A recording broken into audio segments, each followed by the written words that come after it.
Hi, let's spend a few minutes reading God's Word. Genesis chapter 20, Abraham and Abimelech.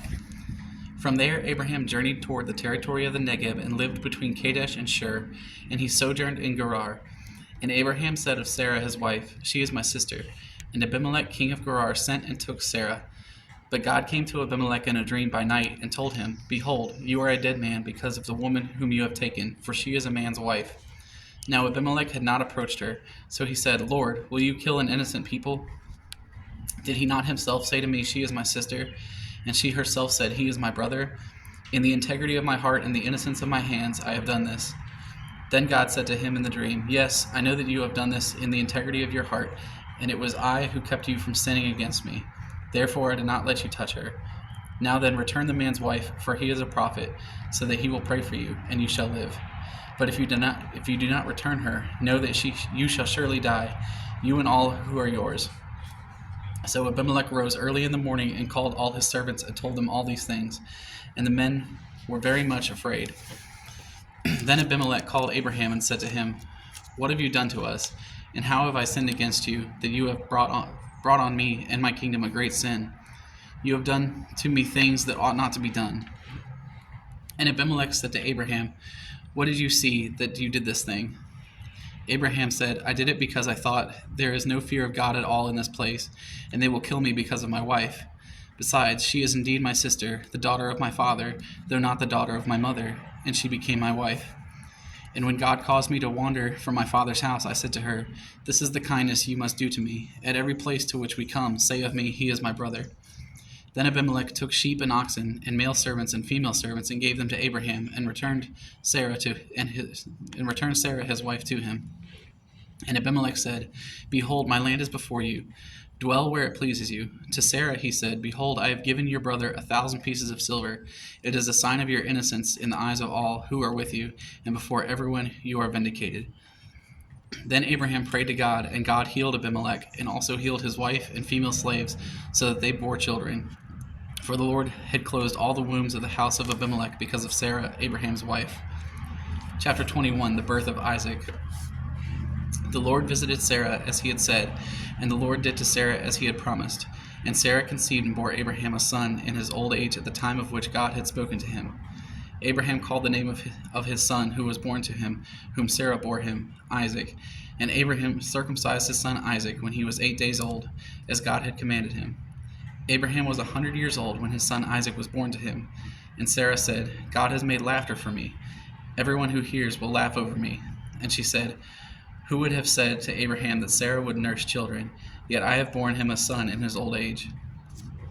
And the child grew and was weaned, and Abraham made a great feast on the day that Isaac was weaned. But Sarah saw the son of Hagar the Egyptian, whom she had borne to Abraham, laughing. So she said to Abraham, "Cast out this slave woman with her son, for the son of this slave woman shall not be heir with my son Isaac." And the thing was very displeasing to Abraham on account of his son. But God said to Abraham, "Do not be displeased because of the boy and because of your slave woman. Whatever Sarah says to you, do as she tells you, for through Isaac shall your offspring be named. And I will make a nation of the son of the slave woman also, because he is your offspring." So Abraham rose early in the morning and took bread and a skin of water and gave it to Hagar, putting it on her shoulder along with the child, and sent her away. And she departed and wandered in the wilderness of Beersheba. When the water in the skin was gone, she put the child under one of the bushes. Then she went and sat down opposite him, a good way off, about the distance of a bow shot, for she said, "Let me not look on the death of the child." And as she sat opposite him, she lifted up her voice and wept. And God heard the voice of the boy, and the angel of God called to Hagar from heaven and said to her, "What troubles you, Hagar? Fear not, for God has heard the voice of the boy where he is. Up, lift up the boy and hold him fast with your hand, for I will make him into a great nation." Then God opened her eyes, and she saw a well of water. And she went and filled the skin with water and gave the boy a drink. And God was with the boy, and he grew up. He lived in the wilderness and became an expert with the bow. He lived in the wilderness of Paran, and his mother took a wife for him from the land of Egypt. At that time Abimelech and Phicol, the commander of his army, said to Abraham, "God is with you in all that you do. Now therefore swear to me here by God that you will not deal falsely with me, or with my descendants, or with my posterity, But as I have dealt kindly with you, so you will deal with me and with the land where you have sojourned. And Abraham said, I will swear. When Abraham reproved Abimelech about a well of water that Abimelech's servant had seized, Abimelech said, I do not know who has done this thing. You did not tell me, and I have not heard of it until today. So Abraham took sheep and oxen and gave them to Abimelech, and the two men made a covenant. Abraham set 7 ewe lambs of the flock apart, and Abimelech said to Abraham, What is the meaning of these 7 ewe lambs that you have set apart? He said, These 7 ewe lambs you will take from my hand, that this may be a witness for me that I dug this well. Therefore that place was called Beersheba, because there both of them swore an oath. So they made a covenant at Beersheba. Then Abimelech and Phicol, the commander of his army, rose up and returned to the land of the Philistines. Abraham planted a tamarisk tree in Beersheba and called there on the name of the Lord, the everlasting God. And Abraham sojourned many days in the land of the Philistines. Chapter 22, the sacrifice of Isaac. After these things, God tested Abraham and said to him, Abraham. And he said, Here I am. He said, Take your son, your only son Isaac, whom you love, and go to the land of Moriah and offer him there as a burnt offering on one of the mountains of which I shall tell you. So Abraham rose early in the morning, saddled his donkey, and took 2 of his young men with him and his son Isaac. And he cut the wood for the burnt offering, and arose and went to the place of which God had told him. On the 3rd day Abraham lifted up his eyes and saw the place from afar. Then Abraham said to his young men, Stay here with the donkey. I and the boy will go over there and worship and come again to you. And Abraham took the wood of the burnt offering and laid it on Isaac his son. And he took in his hand the fire and the knife. So they went both of them together. And Isaac said to his father Abraham, My father. And he said, Here I am, my son. He said, Behold the fire and the wood, but where is the lamb for a burnt offering? Abraham said, God will provide for himself a lamb for burnt offering, my son. So they went both of them together. When they came to the place of which God had told him, Abraham built the altar there and laid the wood in order and bound Isaac his son and laid him on the altar on top of the wood. Then Abraham reached out his hand and took the knife to slaughter his son. But the angel of the Lord called to him from heaven and said, Abraham, Abraham. And he said, Here I am. He said, Do not lay your hand on the boy or do anything to him, for now I know that you fear God, seeing that you have not withheld your son, your only son, from me. And Abraham lifted up his eyes and looked, and behold, behind him was a ram caught in the thicket by its horns. And Abraham went up and took the ram and offered it up as a burnt offering instead of his son. So Abraham called the name of that place, The Lord Will Provide. As it is said to this day, On the mount of the Lord it shall be provided. And the angel of the Lord called to Abraham a second time from heaven and said, By myself I have sworn, declares the Lord, because you have done this and have not withheld your son, your only son. I will surely bless you, and I will surely multiply your offspring as the stars of heaven and as the sand that is on the seashore.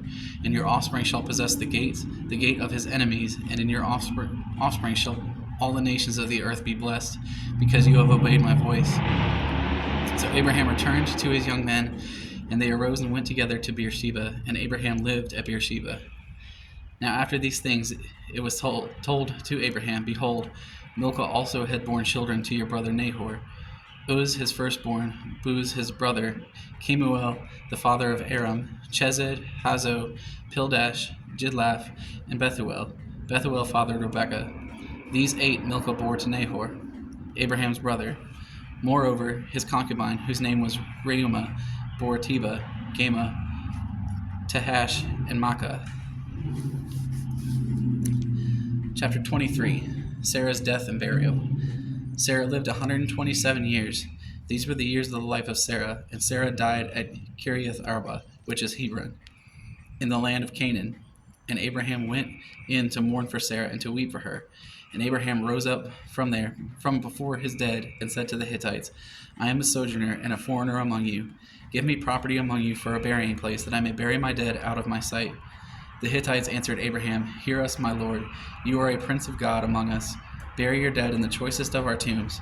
None of us will withhold from you his tomb to hinder you from burying your dead. Abraham rose and bowed to the Hittites, the people of the land, and he said to them, If you are willing that I should bury my dead out of my sight, hear me and entreat for me Ephron the son of Zohar, that he may give me the cave of Machpelah, which he owns. It is at the end of his field. For the full price let him give it to me in your presence as property for a burying place. Now Ephron was sitting among the Hittites, and Ephron the Hittite answered Abraham in the hearing of the Hittites, of all who went in at the gate of the city, No, my lord, hear me. If I give you the field, and I give you the cave that is in it, in the sight of the sons of my people I give it to you. Bury your dead. Then Abraham bowed down before the people of the land, and he said to Ephron in the hearing of the people of the land, But if you will hear me, I give the price of the field. Accept it from me, that I may bury my dead there. Ephron answered Abraham, My lord, listen to me. A piece of land is worth 400 shekels of silver. What is that between you and me? Bury your dead. Abraham listened to Ephron, and Abraham weighed out for Ephron the silver that he had named in the hearing of the Hittites, 400 shekels of silver, according to the weights current among the merchants. So the fields of Ephron in Machpelah, which was to the east of Mamre, the field with the cave the field of the cave that was in it, and all the trees that were in the field throughout its whole area, was made over to Abraham as a possession in the presence of the Hittites before all who went in at the gate of his city. After this, Abraham buried Sarah his wife in the cave of the field of Machpelah, east of Mamre, that is Hebron, in the land of Canaan.